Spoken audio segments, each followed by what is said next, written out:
found that prices for imported goods have dropped in the first 5 months of the year, even though overall goods prices have risen in the same period, challenging the notion that President Donald Trump's tariff policies are fueling higher inflation. Joining us now to discuss is Lydia Mashburn-Newman, economist, managing director of monetary economics at the American Institute for Economic Research. Good afternoon, Lydia. So your thoughts on this report, does it contradict the idea that tariffs raise costs for consumers?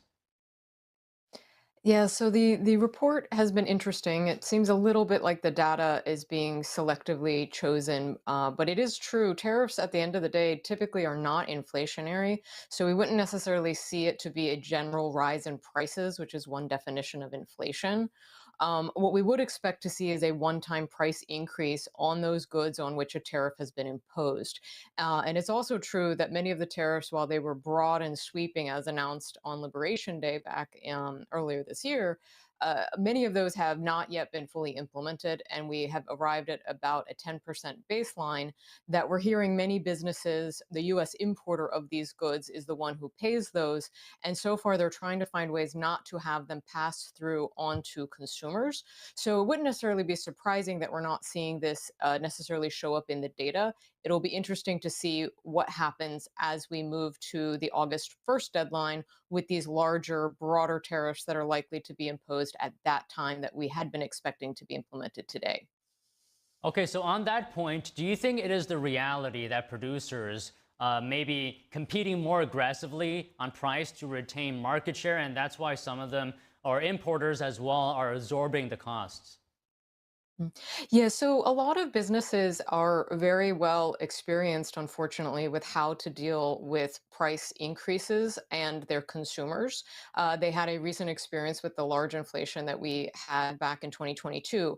So they know how far they can push their consumer with a price increase. And many of them think that the consumers are already sort of at their limit.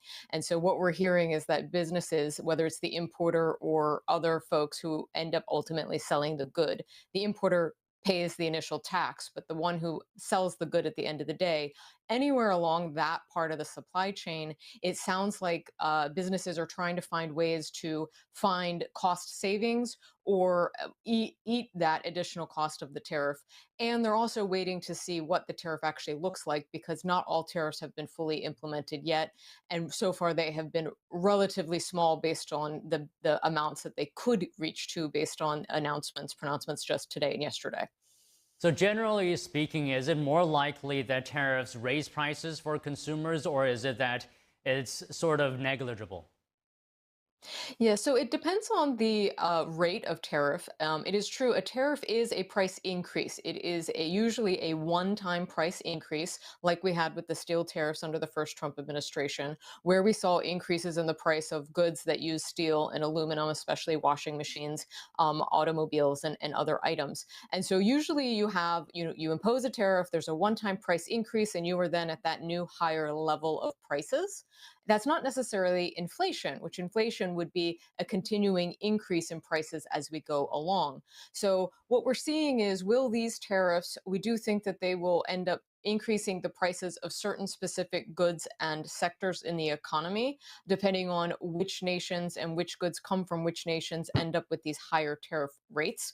But so I do think we should expect a price increases.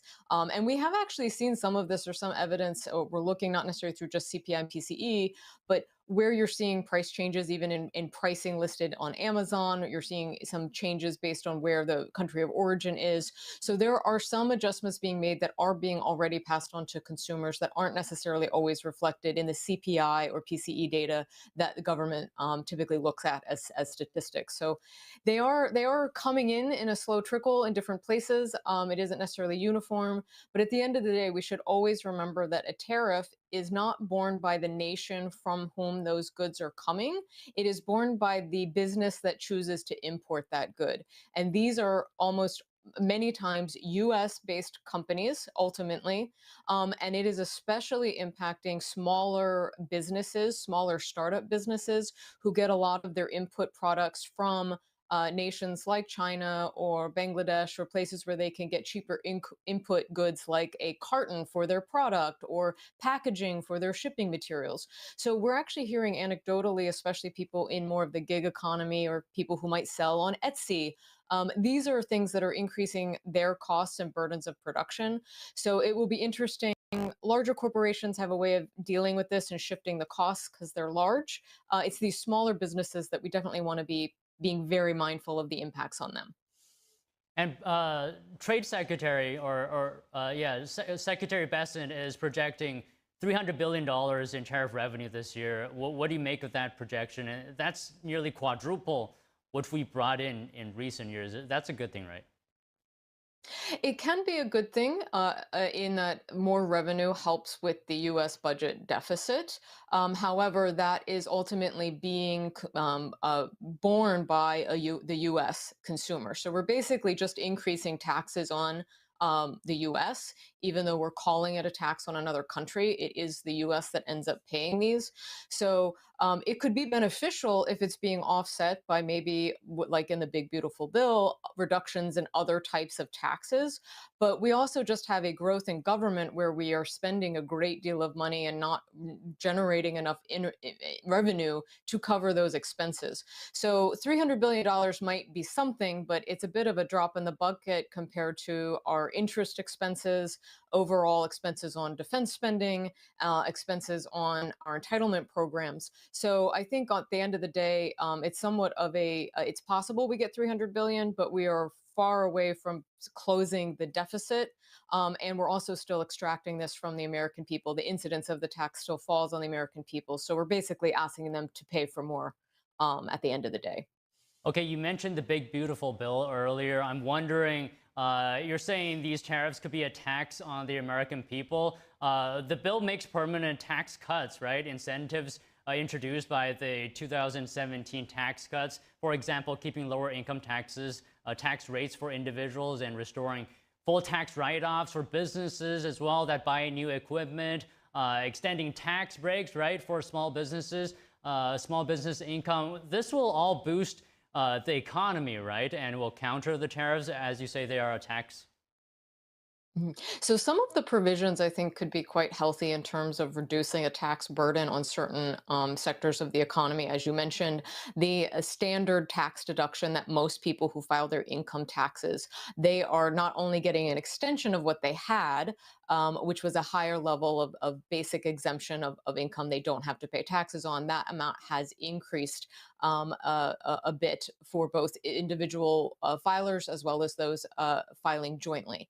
And so this is good in the sense that it is extending the tax cuts further and improving those tax cuts. Some of this, though, is what was already expected. Most people weren't expecting a big tax hike when these expired.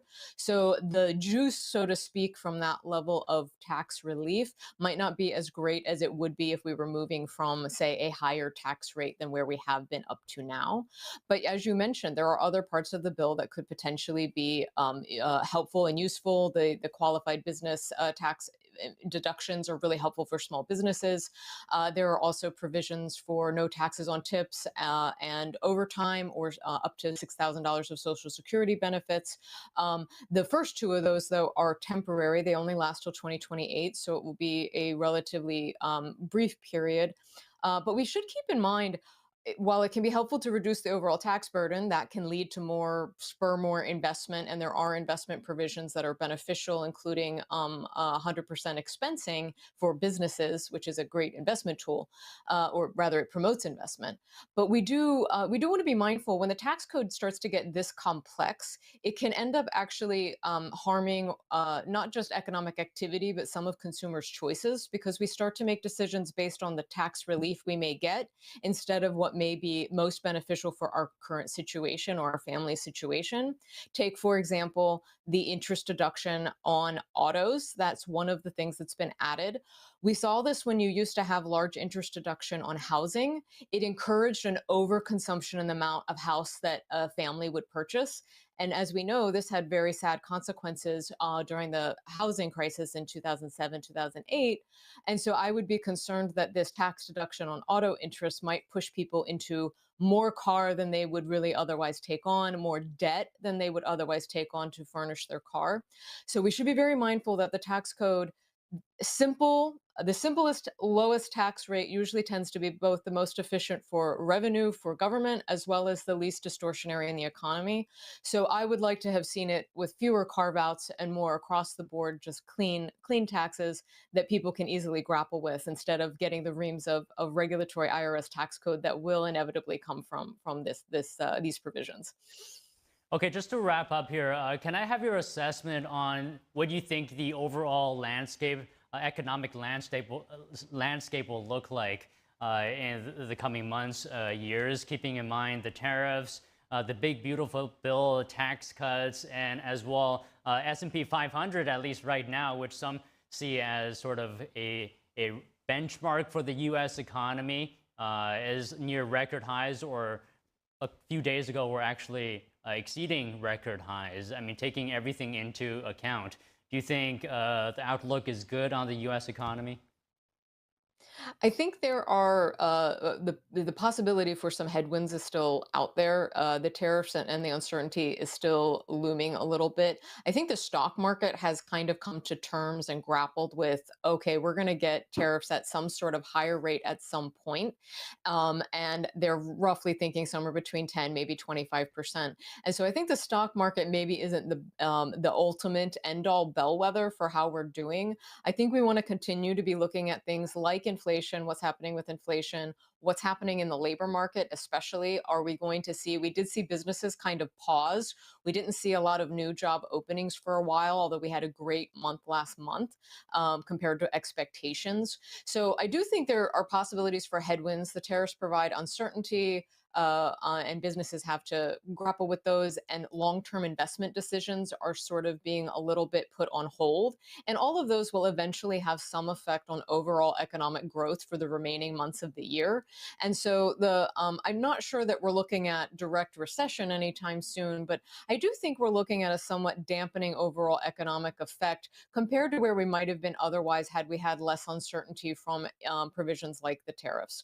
Now, we could get a bit of a boost from some of the provisions in the tax code, some of these tax changes, but I do think that there are still some concerns with how that at the end of the day is going to be implemented, including the regulatory process of writing out those regulations and how that's going to affect business decision making. So I think overall we're pretty optimistic that we can. The American economy is incredibly resilient, and we manage change quite well. Sometimes volatilely at first, like the stock market did in April of this year, but eventually we find a new normal and we find a way of coping with the changing data and the changing regulatory environment. So, but I do hope that the Trump administration will focus on things like streamlining the tax code in the process of writing these regulations for implementing the big beautiful bill. I do wish that they would focus on government spending, because reducing that will play a big role in longer term interest rates that affect housing, mortgage rates, and car rates. And so there's still a lot of work to be done on the policy front, I think, in the months and years ahead. Okay, Lydia, thank you so much for your time today. Thanks for having me.